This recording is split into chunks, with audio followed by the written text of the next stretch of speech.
ಎಲ್ಲರಿಗೂ ನಮಸ್ಕಾರ.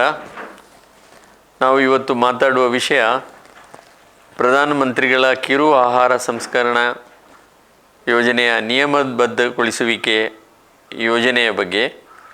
ಇದು ಕೇಂದ್ರ ಸರ್ಕಾರದ ಆಹಾರ ಸಂಸ್ಕರಣಾ ಕೈಗಾರಿಕೆಗಳ ಸಚಿವಾಲಯದಿಂದ ಗೊಳಿಸಿರುವಂತಹ ಒಂದು ಯೋಜನೆ. ಇದು ದೇಶಾದ್ಯಂತ ಸುಮಾರು 729 ಜಿಲ್ಲೆಗಳಲ್ಲಿ ಇದನ್ನು ನಡೆಸ್ತಾ ಇದ್ದೇವೆ. ನಮ್ಮ ಜಿಲ್ಲೆಯಲ್ಲಿ ನಮ್ಮ ಜಿಲ್ಲಾ ಕೃಷಿ ಅಧಿಕಾರಿಗಳಾದ ಜಂಟಿ ಕೃಷಿ ನಿರ್ದೇಶಕರು ಇದರ ನೋಡಲ್ ಅಧಿಕಾರಿಯಾಗಿ ಮಂಗಳೂರಿನಲ್ಲಿ ನಮ್ಮ ಜಂಟಿ ನಿರ್ದೇಶಕ ಕಚೇರಿಯಲ್ಲಿಗೆ ಇದು ನಮ್ಮ ಕಚೇರಿ ಇರುತ್ತೆ.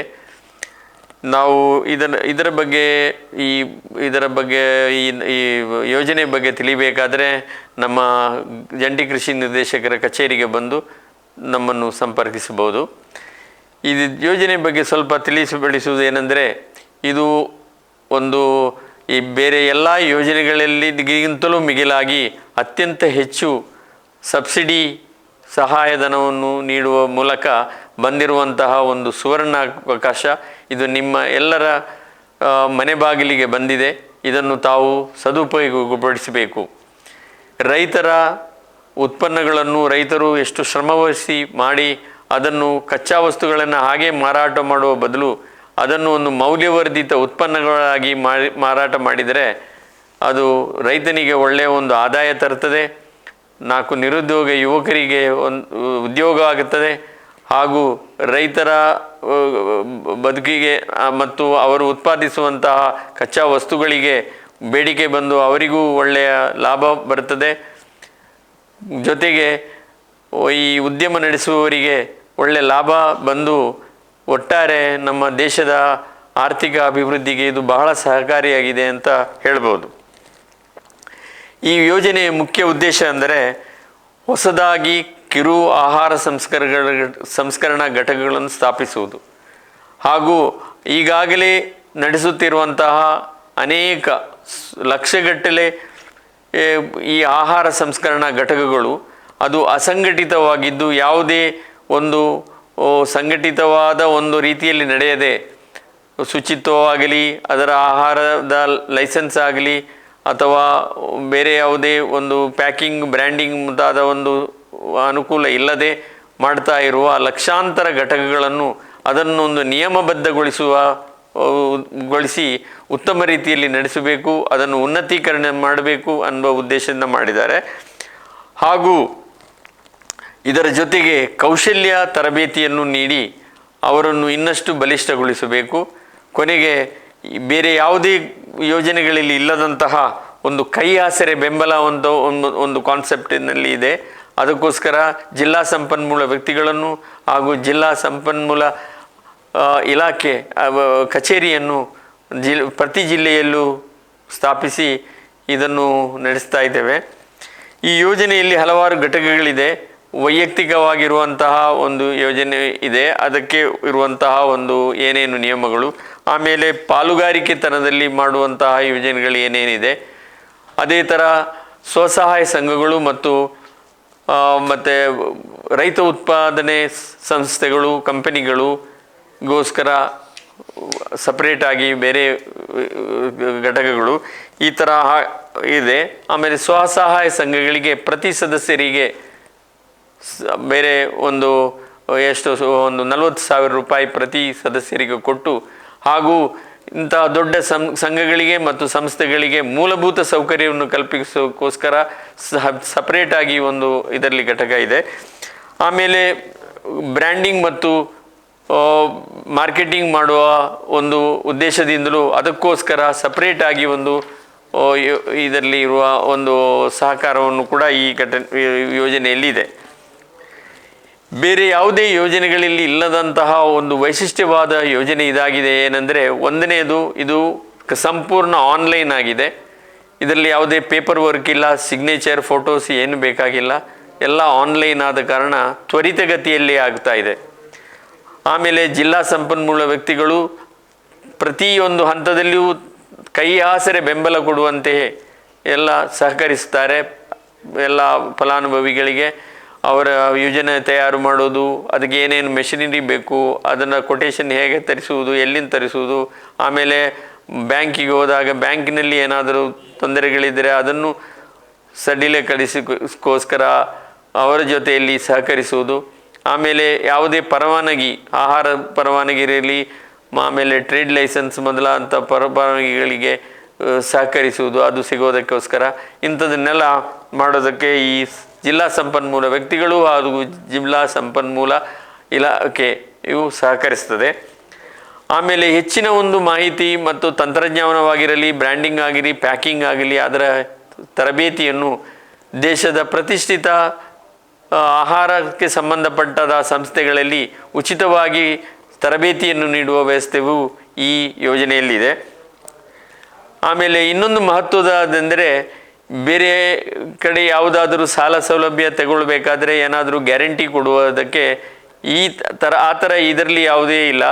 ಇದು ಕೇಂದ್ರ ಸರ್ಕಾರ ಯೋಜನೆ, ಕೇಂದ್ರ ಸರ್ಕಾರವೇ ಇದಕ್ಕೆ ಗ್ಯಾರಂಟಿ ಕೊಡ್ತಾ ಇದೆ. ರೈತರಾಗಲಿ ಅಥವಾ ಯಾರೇ ಅಭ್ಯರ್ಥಿ ಆಗಲಿ ಇದಕ್ಕೆ ಈ ಸಾಲ ಸೌಲಭ್ಯವನ್ನು ತಗೊಳ್ಳೋದಕ್ಕೆ ಯಾವುದೇ ಕ್ರೆಡಿಟ್ ಗ್ಯಾರಂಟಿ ಕೊಡಬೇಕಾಗಿಲ್ಲ, ಸೆಕ್ಯುರಿಟಿ ಇಡಬೇಕಾಗಿಲ್ಲ.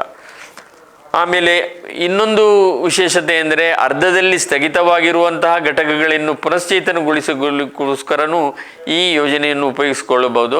ಅದೇ ಥರ ಬೇರೆ ಯಾವುದೇ ಸರ್ಕಾರದ ಯೋಜನೆಗಳಲ್ಲಿ ಮಾಡಿದಂತಹ ಒಂದು ಘಟಕಕ್ಕೆ ಇನ್ನಷ್ಟು ಸೌಕರ್ಯಗಳನ್ನು ಕಲ್ಪಿಸುವುದಕ್ಕೋಸ್ಕರ ಈ ಯೋಜನೆಯನ್ನು ಉಪಯೋಗಿಸಿಕೊಂಡು ಇನ್ನಷ್ಟು ಮೆಷಿನರಿ ಪರ್ಚೇಸ್ ಮಾಡೋದಾ, ಇಲ್ಲ ಬೇರೆ ಏನಾದರೂ ಸೌಲಭ್ಯವನ್ನು ಮಾಡೋದಕ್ಕೂ ಇದರಲ್ಲಿ ಅವಕಾಶ ಇದೆ.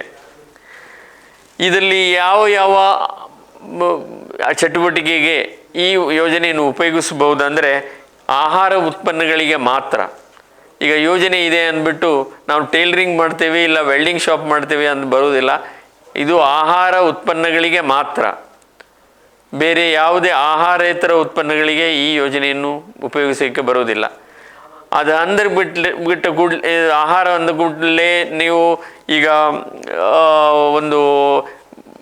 ನಾನು ಬೇಕ್ರಿ ಮಾಡ್ತೇನೆ, ಬೇಕ್ರಿ ಇದೆ ಆಹಾರ ಅಂತ ಹೇಳಿಬಿಟ್ರೆ ಬೇಕ್ರಿ ಮಾಡೋಕ್ಕೆ ಬರೋದಿಲ್ಲ. ಯಾಕಂದರೆ ಅದು ಬೇಕ್ರಿಯಲ್ಲಿ ಬೇರೆ ಯಾರೋ ಮಾಡಿದಂತಹ ವಸ್ತುವನ್ನು ತಂದು ಇಡೋದು, ಅದಕ್ಕೆ ಬರೀ ವ್ಯವಹಾರ ಆಗ್ತದೆ. ಆ ವ್ಯವಹಾರಕ್ಕೋಸ್ಕರ ಇದು ಇರುವುದಿಲ್ಲ.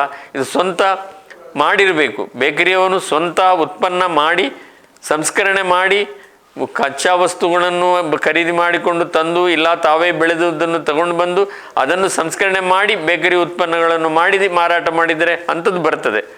ಇನ್ನು ಬೇರೆ ಯಾರಾದರೂ ಮಾಡಿದರೆ ಅದನ್ನು ಬರೀ ಮಾರಾಟಕ್ಕೋಸ್ಕರ ಇದನ್ನು ಈ ಯೋಜನೆಯಲ್ಲಿ ಉಪಯೋಗಕ್ಕೆ ಬರುವುದಿಲ್ಲ. ಹಾಗೆ ಆಹಾರ ವಸ್ತುಗಳಿಗೆ ಮಾತ್ರ ಅಂದ ಕೂಡಲೇ ಇನ್ನೊಂದು ಬರ್ತದೆ. ಈಗ ಬಿರಿಯಾನಿ ಮಾಡ್ತೇವೆ, ಇಲ್ಲ ಹೋಳಿಗೆ ಪಾಯಸ ಮಾಡ್ತೇವೆ ಅಂದ್ಬಿಟ್ರೆ ಅದು ಬರುವುದಿಲ್ಲ. ಯಾಕಂದರೆ ಅವನು ಆರ್ಡರ್ ತಗೊಂಡು ಯಾವುದೋ ಸಭೆ ಸಮಾರಂಭಗಳಿಗೆ, ಮದುವೆ ಮುಂಜಿಗಳಿಗೆ ಅವನು ಹೇರಳವಾಗಿ ಮಾಡಿ ಕೊಡ್ಬೋದು. ಆವಾಗ ಅವನು ಪ್ಯಾಕಿಂಗ್ ಮಾಡೋದಿಲ್ಲ, ಅವನು ಲೇಬಲ್ ಹಾಕಿರುವುದಿಲ್ಲ, ಅದಕ್ಕೆ ಯಾವುದೇ ಒಂದು ವ್ಯವಸ್ಥಿತ ರೂಪದಲ್ಲಿ ಮಾಡಿರುವುದಿಲ್ಲ, ಯಾವುದೇ ಕಂಟ್ರೋಲ್ ಇರುವುದಿಲ್ಲ. ಅದಕ್ಕೋಸ್ಕರ ಅಂಥವರಿಗೆ ಈ ಯೋಜನೆ ಉಪಯೋಗ ಬರುವುದಿಲ್ಲ. ಅದೇ ಪಾಯಸವಾಗಲಿ, ಅದೇ ಲಡ್ಡು ಹೋಳಿಗೆ ಆಗಲಿ, ಇಲ್ಲ ಬಿರಿಯಾನಿ ಆಗಲಿ, ಅರ್ಧ kg 1 kgಯಲ್ಲಿ ಪ್ಯಾಕ್ ಮಾಡಿ ಸೀಲ್ ಮಾಡಿ ಅದಕ್ಕೆ ಲೇಬಲ್ ಹಾಕಿ ಅದು ಅಂಗಡಿಗಳಲ್ಲಿ ಮಾರಾಟ ಮಾಡ್ತಿದ್ರೆ ಅದಕ್ಕೆ ಈ ಯೋಜನೆಯನ್ನು ಉಪಯೋಗಿಸ್ಕೊಳ್ಬೋದು. ಆಮೇಲೆ ನಾಲ್ಕನೇ ಒಂದು ನಿಬಂಧನೆ ಅಂದರೆ, ತಮ್ಮ ಅಭ್ಯರ್ಥಿ ಯಾರು ಹೋಗ್ತಾರೆ ಈ ಯೋಜನೆಯನ್ನು ಉಪಯೋಗಿಸ್ಕೊಳ್ಳೋರು, ಅವರ ಸಿಬಿಲ್ ಸ್ಕೋರು ಸುಮಾರು 650ರಿಂದ 700ವರೆಗೆ ಇರಬೇಕು. ಅದನ್ನು ಇಲ್ಲದಿದ್ದರೆ ಬ್ಯಾಂಕ್ನವರು ಈ ಸಾಲ ಸೌಲಭ್ಯಕ್ಕೆ ನಿಮ್ಮ ಅರ್ಜಿಗಳನ್ನು ಯಾವುದು ಪರಿಗಣಿಸುವುದಿಲ್ಲ. ಆಮೇಲೆ ವಯಸ್ಸು ಎಷ್ಟಿದೆ ಅಂತ ಹೇಳಬೇಕಂದ್ರೆ, ಕನಿಷ್ಠ ವಯಸ್ಸು 18 ಆಗಿರಬೇಕು. ಆದರೆ ಇದು ಗರಿಷ್ಠ ವಯಸ್ಸು ನಮ್ಮ ಯೋಜನೆಯಲ್ಲಿ ನಿಬಂಧನೆಗಳಲ್ಲಿ ಯಾವುದು ನಮೂದಿಸಿಲ್ಲ. ಆದರೂ ಬ್ಯಾಂಕಿನವರು ಸಾಲ ಕೊಡುವಾಗ ನೀವು ಬ್ಯಾಂಕಿನವ್ರ ಹತ್ರ ಅವರೇನು ನಿಬಂಧನೆ ಹಾಕಿರ್ತಾರೆ ಅದನ್ನು ಅನುಸರಿಸಿ ಇರ್ತದೆ. ನಮ್ಮ ನಿಬಂಧನೆ ಪ್ರಕಾರ 18 ವರ್ಷದಿಂದ ಮೇಲ್ಪಟ್ಟವರು ಎಲ್ಲರೂ ಅರ್ಜಿ ಸಲ್ಲಿಸಬಹುದು.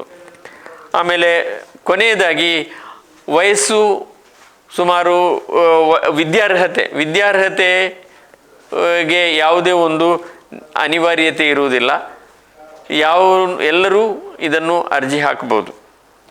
ಈಗ ಧನ ಸಹಾಯ ಮಾಡುವ ರೀತಿ ಯಾವ ರೀತಿ ಅಂದರೆ, ತಾವು ಸ್ಥಾಪಿಸುವಂಥ ಘಟಕಗಳಿಗೆ ಅದರ ಮೂಲ ಬಂಡವಾಳದ 50% ನಿಮಗೆ ಸಾಲವಾಗಿ ಕೊಡ್ತದೆ. 10% ನೀವು ತಮ್ಮ ಹೂಡಿಕೆಯನ್ನು ಮಾಡಬೇಕು. ಆಗ 10% ತಾವು ಕೊಡಬೇಕು. 90%ಗೆ ತಾವು ಬ್ಯಾಂಕಿಗೆ ತಮ್ಮ ಅರ್ಜಿಯನ್ನು ಸಲ್ಲಿಸಬೇಕು. 90% ಸ್ಯಾಂಕ್ಷನ್ ಆದ ತಕ್ಷಣ ನಮ್ಮ ಇಲಾಖೆಯಿಂದ 50% ಸಬ್ಸಿಡಿ ಕೊಡ್ತಾರೆ. ಆವಾಗ ಉಳಿದದ್ದು 40%ಗೆ ಮಾತ್ರ ನೀವು ಬಡ್ಡಿ ಕಟ್ಟಿದರೆ ಸಾಕಾಗ್ತದೆ. ಅದು ಈ ಯೋಜನೆಯಲ್ಲಿ ಮೂಲ ಬಂಡವಾಳದ ಕ್ಕೆ ಮಾತ್ರ 50% ಸಬ್ಸಿಡಿ. ಮೂಲ ಬಂಡವಾಳ ಅಂದರೆ ಮೂಲಭೂತ ಸೌಕರ್ಯ ಅಂದರೆ ಬಿಲ್ಡಿಂಗ್ ಕೊಡ್ತೇವೆ. ಆಮೇಲೆ ಯಂತ್ರೋಪಕರಣಗಳು ಅಂದರೆ ಮೆಷಿನರೀಸ್ಗೆ ಕೊಡ್ತೇವೆ. ಆಮೇಲೆ ಪೀಠೋಪಕರಣಗಳು, ಈ ಸಂಸ್ಕರಣೆ ಮತ್ತು ಪ್ಯಾಕಿಂಗ್ ಉಪಯೋಗಿಸುವಂತಹ ಪೀಠೋಪಕರಣಗಳು, ಫರ್ನಿಚರ್ಸ್, ಸ್ಟೂಲ್ಸ್, ಟೇಬಲ್ಸ್, ಅದೆಲ್ಲ ಅದಕ್ಕೆ ಈ 3ಕ್ಕೂ ಸೇರಿ ಟೋಟಲ್ ಎಷ್ಟಾಗುತ್ತೆ ಅದರ 50% ಸಬ್ಸಿಡಿ ಕೊಡ್ತೇವೆ. ಅದು ಹೊಸದಾಗಿ ಶುರು ಮಾಡುವವರಿಗೂ ಅಥವಾ ಈಗಾಗಲೇ ಮಾಡ್ತಾ ಇರುವವರು ಉನ್ನತೀಕರಣ ಮಾಡೋಕ್ಕೋಸ್ಕರ ಏನೇನು ನೀವು ಮೂಲ ಬಂಡವಾಳ ಮಾಡ್ತೀರೋ ಅದಕ್ಕೆ ಸಬ್ಸಿಡಿ 50% ಕೊಡ್ತೀವಿ. ಇನ್ನು ರೈತ ಉತ್ಪಾದನಾ ಸಂಘಗಳು ಮತ್ತು ಸ್ವಸಹಾಯ ಸಂಘಗಳು ಅವರಿಗೆಲ್ಲ 50% ಸಬ್ಸಿಡಿ ಕೊಡ್ತೇವೆ. ಆದರೆ ಅವರು ಈ ಸ್ವಸಹಾಯ ಸಂಘಗಳ ಸದಸ್ಯರಿಗೆ 40,000ವರೆಗೆ ಮಾತ್ರ ಮೂಲ ಬಂಡವಾಳ ಕೊಡುವುದು. ಮತ್ತು ಸ್ವಸಹಾಯ ಸಂಘ ಮತ್ತು ರೈತ ಉತ್ಪಾದನಾ ಕೇಂದ್ರಗಳು ತಮ್ಮ ಸದಸ್ಯರಿಗೆ ಅನುಕೂಲವಾಗುವಂತೆ ಮೂಲ ಸೌಕರ್ಯ ಸ್ಥಾಪಿಸಬಹುದು. ಅದು ಒಂದು 3 ಕೋಟಿವರೆಗೆ ತಾವು ಅದನ್ನು ವ್ಯಯಿಸಿ ಯಾವುದಾದ್ರೂ ಕೋಲ್ಡ್ ಸ್ಟೋರೇಜ್ ಮಾಡೋದು, ಇಲ್ಲ ಯಾವುದಾದರೂ ಪ್ರಯೋಗಶಾಲೆಗಳನ್ನು, ಫುಡ್ ಟೆಸ್ಟಿಂಗ್ ಲ್ಯಾಬನ್ನು ಸ್ಥಾಪಿಸುವುದು, ಇದಕ್ಕೋಸ್ಕರ ಉಪಯೋಗಿಸ್ಕೊಳ್ಬೋದು. ಆಮೇಲೆ ಇದು 10% ಈಗಾಗಲೇ ಹೇಳಿದ ಹಾಗೆ 10% ನೀವು ಹಾಕಬೇಕು. 90% ಅದಕ್ಕೆ ಬ್ಯಾಂಕಿಗೆ ಲೋನ್ಗೆ ಅಪ್ಲೈ ಮಾಡಬೇಕು. ಆ 90%ಅಲ್ಲಿ 50% ನಿಮಗೆ ಸಬ್ಸಿಡಿ ಬಂದರೆ ಉಳಿದದ್ದು 40%ಗೆ ನೀವು ಬಡ್ಡಿ ಕಟ್ಟಿದರೆ ಸಾಕಾಗ್ತದೆ. ಯಾವ ದಾಖಲೆಗಳು ಬೇಕು ಅನ್ನೋದಾದರೆ, ಒಂದನೆಯದು ಆಧಾರ್ ಕಾರ್ಡ್ನ ಬೇಕು, ಎರಡನೇದು ಪ್ಯಾನ್ ಕಾರ್ಡ್ ಬೇಕು, ಮೂರನೇದು ನಿಮ್ಮದು ಬ್ಯಾಂಕಿನ ಪಾಸ್ ಪುಸ್ತಕದ ಕಾಪಿ ಬೇಕು, 6 ತಿಂಗಳ ವಹಿವಾಟಿನ ಅಲ್ಲಿ ನಮೂದಿಸಿರಬೇಕು. ಆಮೇಲೆ ಇನ್ನೊಂದು ಏನಂದರೆ ವಿಳಾಸ ಮತ್ತು ಅದರ ಒಂದು ದಾಖಲೆ, ಯಾವುದಾದ್ರೂ ಒಂದು ವಿಳಾಸದ ದಾಖಲೆ ಬೇಕು. ನಿಮ್ಮ ಸ್ವಂತ ಹೆಸರಿನಲ್ಲಿದ್ದರೆ ಬಿಲ್ಡಿಂಗ್ ಟ್ಯಾಕ್ಸ್ ಕಟ್ಟಿದ ರಿಸೀಟ್, ಇಲ್ಲ ನಿಮ್ಮ ಹೆಸರಿನಲ್ಲಿ ನೀರಿನ ಬಿಲ್ಲೋ, ಟೆಲಿಫೋನ್ ಬಿಲ್ಲೋ, ಆ ಥರ ಕರೆಂಟ್ ಬಿಲ್ಲು ಬರ್ತಿದ್ದರೆ ಅದರ ರಸೀದಿ, ಇಲ್ಲ ನಿಮ್ಮ ಹೆಸರಿನಲ್ಲಿ ಯಾವುದೂ ಇಲ್ಲ, ನೀವು ರೆಂಟಿಗೆ ಇದ್ದರೆ ರೆಂಟಿನ ಒಂದು ಬಾಡಿಗೆ ಚೀಟಿ ಅಥವಾ ರೆಂಟ್ ಅಗ್ರಿಮೆಂಟ್ನ ಅದರ ಕಾಪಿ, ಇದನ್ನು ಸಲ್ಲಿಸಬೇಕು. ಅದು ಅಡ್ರೆಸ್ ಪ್ರೂಫ್ಗೆ ಆಯಿತು. ಆಮೇಲೆ ಕೊಟೇಶನ್ಸು ಮತ್ತು ಉದ್ದಿಮೆ ಪರವಾನಗಿಯ ಒಂದು ಪತ್ರ, ಇಷ್ಟು ಇದ್ದರೆ ನಾವು ಇದೆಲ್ಲ ದಾಖಲೆಗಳು ಬೇಕಾಗ್ತದೆ. ಈ ಎಲ್ಲ ಮಾಹಿತಿಗಳನ್ನು ನೀವು ಗೂಗಲ್ನಲ್ಲಿ ನಿಮ್ಮ ಮೊಬೈಲ್ನಲ್ಲಿ ನಿಮ್ಮ ಅಂಗೈಯೊಳಗೇ ನೋಡ್ಬೋದು. ಗೂಗಲ್ನಲ್ಲಿ ಟೈಪ್ ಮಾಡಿ PMFME ಅಂತ ನೀವು ಆ ಥರ ಟೈಪ್ ಮಾಡಿದರೆ ನಿಮ್ಮ ಮೊಬೈಲ್ನಲ್ಲಿ ನಾನಿಷ್ಟು ಹೇಳಿದ ಎಲ್ಲ ವಿಷಯಗಳು ನಿಮಗೆ ಅದರಲ್ಲಿ ಬರ್ತದೆ. ಇದು ಕೇಂದ್ರ ಸರ್ಕಾರದಿಂದ ಬರುವುದು. ಆಗ ಅದರಲ್ಲಿ 35% ಸಬ್ಸಿಡಿ ಅಂತ ಇರ್ತದೆ. ಯಾಕೆಂದರೆ ಕೇಂದ್ರ ಸರ್ಕಾರವು ಕೊಡುವುದು 35%, ಅದಕ್ಕೆ ರಾಜ್ಯ ಸರ್ಕಾರ 15% ಸೇರಿಸಿ 50% ಸಬ್ಸಿಡಿ ನಿಮಗೆ ನೀಡ್ತದೆ. ಎಲ್ಲ ರಾಜ್ಯಗಳಲ್ಲೂ ಅದು ನೀವು ವೆಬ್ಸೈಟ್ನಲ್ಲಿ ನೋಡಿದರೆ ಅದು ಕೇಂದ್ರ ಸರ್ಕಾರದಿಂದ ವೆಬ್ಸೈಟ್ ಇರುವ ಕಾರಣ ಅದು ಕೇಂದ್ರ ಸರ್ಕಾರವು ಕೊಡುವ 35% ಮಾತ್ರ ತೋರಿಸ್ತದೆ. ಕೆಲವು ರಾಜ್ಯಗಳು ಇದನ್ನು 15% ಸೇರಿಸಿ 50% ಮಾಡಿದೆ, ನಮ್ಮ ರಾಜ್ಯವು ಸೇರಿದಂತೆ. ಇನ್ನು ಕೆಲವು ರಾಜ್ಯಗಳು ಅದನ್ನು ಕೊಟ್ಟಿಲ್ಲ. ಸೊ ಈ ಒಂದು ಇದು ಸುವರ್ಣ ಅವಕಾಶವನ್ನು ಎಲ್ಲರೂ ಉಪಯೋಗಿಸಬೇಕಂತೂ ಕೇಳಿಕೊಳ್ತೇನೆ.